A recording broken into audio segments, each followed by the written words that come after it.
Meditating with metaphors. This time I'll read you the 32nd through the 41st metaphors and their accompanying reflections. Explanation 32.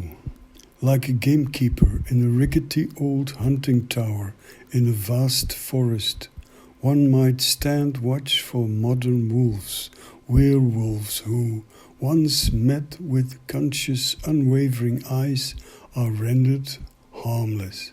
Again, it takes a measure of openness and courage to dare to look and act, such as taking the time to sit quietly in a calm place. Metaphor 32. In ages ago, alert we stood, wary of wolves in the woods, to snatch and sweep us away in stealthy shadows. Now those wolves have morphed to mere thoughts, stalking silently, seizing our senses.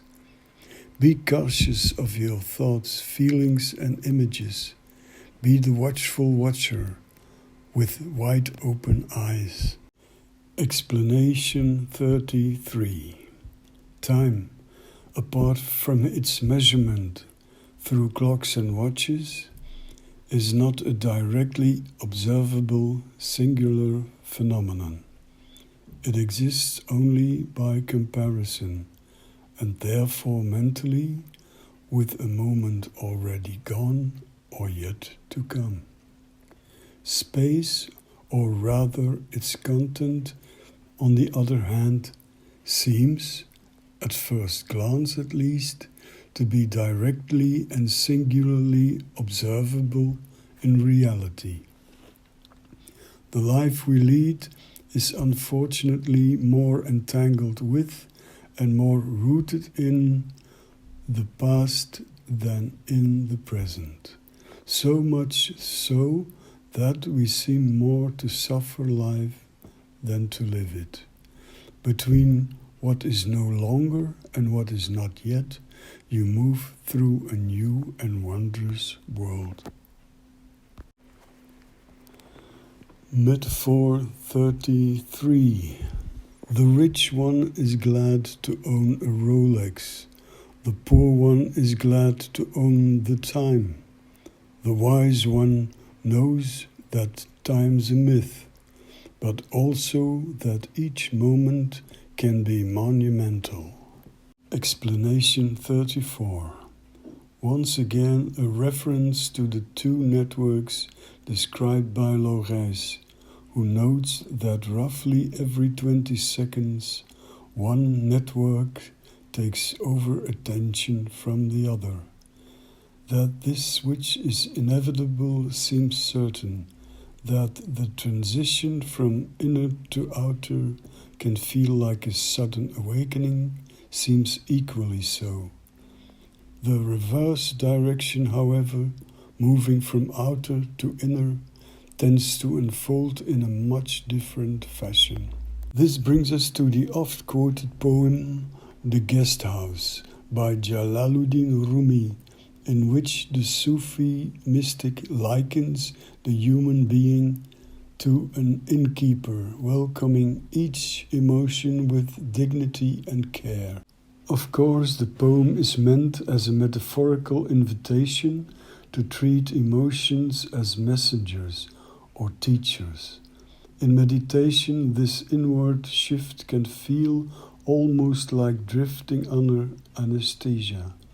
Only once the thoughts and emotions have taken their leave does one, especially as a beginner, become aware that they had even been present. And from the brief imprint they leave in short-term memory, you can gently adjust your inner stance and thank them kindly for their visit and the insight they've offered. This phenomenon appears in several other metaphors. As for the water clock, one of the largest geysers in America was named after the timekeeper Clepsydra, meaning water thief, from ancient Greece, due to its remarkable regularity. Metaphor 34.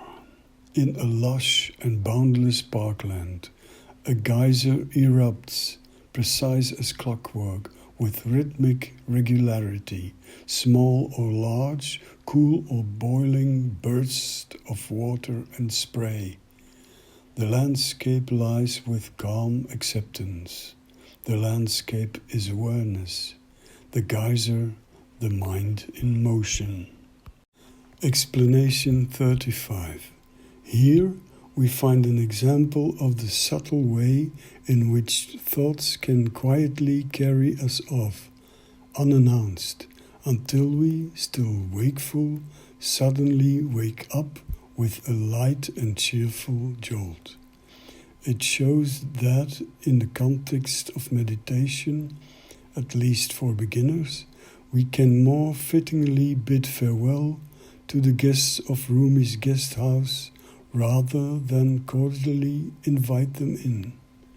Ganymede in Greek mythology was the strikingly beautiful youth who was abducted by the god Zeus in the form of an eagle. Why does man so feverishly seek gold when he need only dust off his own diamond, buried under needless thoughts and other forms of ballast, in order to shine?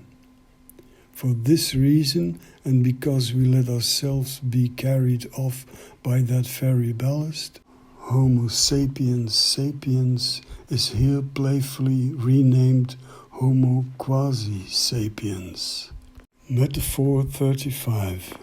Clutched like prey by a harpy or eagle, silent as an owl in flight, we Homo quasi sapiens are lulled by a few gentle puffs of mental chloroform, fluttered our way by those winged ones, before we are Ganymede-like spirited off by our thoughts until we fall awake once more.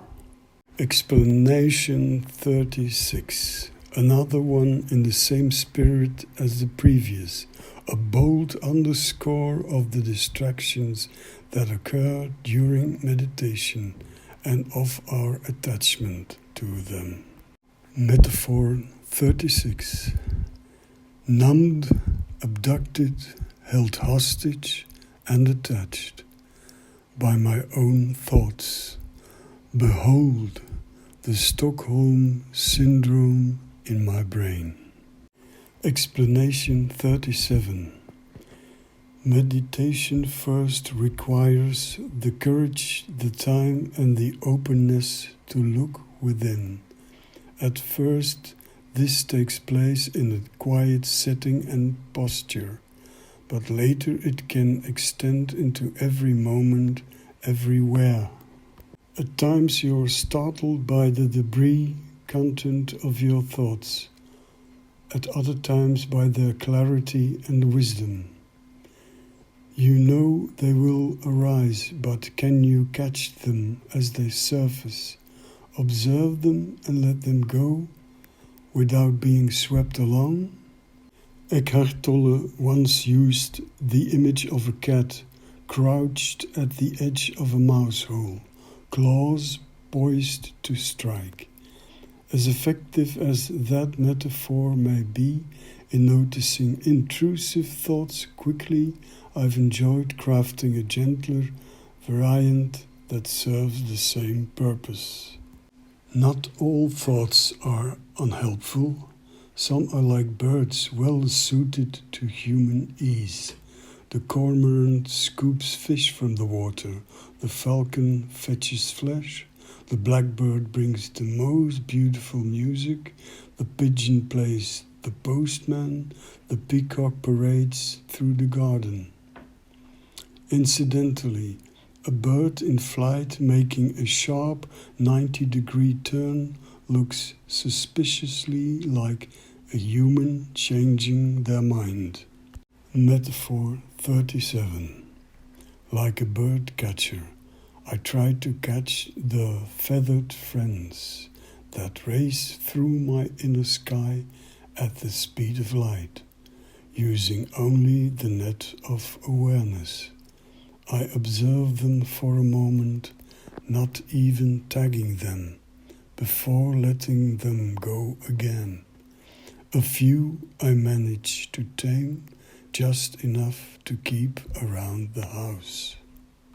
Explanation 38. In the search for ways to reduce distraction, one often ends up arriving at slowing down and quieting down. Simply moving your body more slowly can already be helpful. It's not about the silence of sound, but the stillness of movement, especially the movement of thought.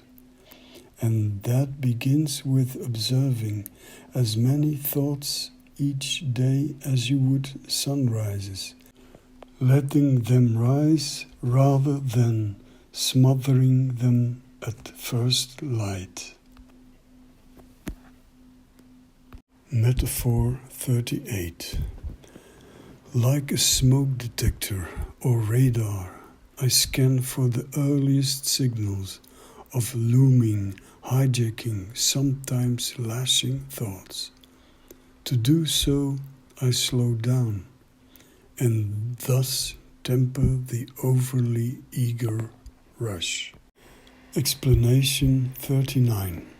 Once again, the fact that thinking is often seemingly portrayed as the scapegoat in these metaphors does not mean that thinking itself is seen as the villain. There are many modes of thought, and it remains an essential tool, whetstone and blade, in our human adaptation to an ever-changing world. When the wise one thinks, they do nothing but think, clearly and sharply. The word healer offers a moment to let this brief expression unfold and bloom. Meditation equals medication. This image echoes Jiddu Krishnamurti, who in the future is now, allows meaningful questions to sink into a non-reactive state of mind, seeking the brain's creative capacity to open the way for insight and breakthrough. Metaphor 39. The stream of clear awareness sets a whetstone in motion, honing the blade. The wise healer wields sparingly, yet as sharply as can be. Explanation 40. This one also serves as a piece of advice or a warning sign. Accumulations over time tend to make our problems, often shaped by thought, cluster into a weight greater than the sum of their parts. Metaphor 40. Remember to fully live through your grief and loss, one at a time. Don't hitch too many heavily laden wagons in your head, or your locomotive will labor just to move forward, let alone climb the hills ahead. Explanation 41. What is evident and clear in concrete life, in short, real, and also present in the train of the senses, is not evident in the train of thoughts, where consciousness appears narrowed and obscured. The train of the senses here is the same train as that of thoughts. The train is always consciousness, but only in a different mode. This is not the first time attention is drawn to the obscuration, veiling and compression of the world of thoughts. The power of recognizing this is important. Metaphor 41. The train of the senses rolls along a track in daylight. Unnoticed, a switch pulls the train of thoughts into a tunnel dimly lit. The driver remains with care, consciousness itself, on both ever-changing tracks. To be continued. If you enjoy following this project, feel free to subscribe to my channel. That way you'll automatically see when a new piece appears. And if you give it a thumbs up, you'll help others to find this series more easily. Do you know someone who might benefit from it? Feel free to share it. Thank you for listening. I wish you much wisdom. Warm regards, Jostri.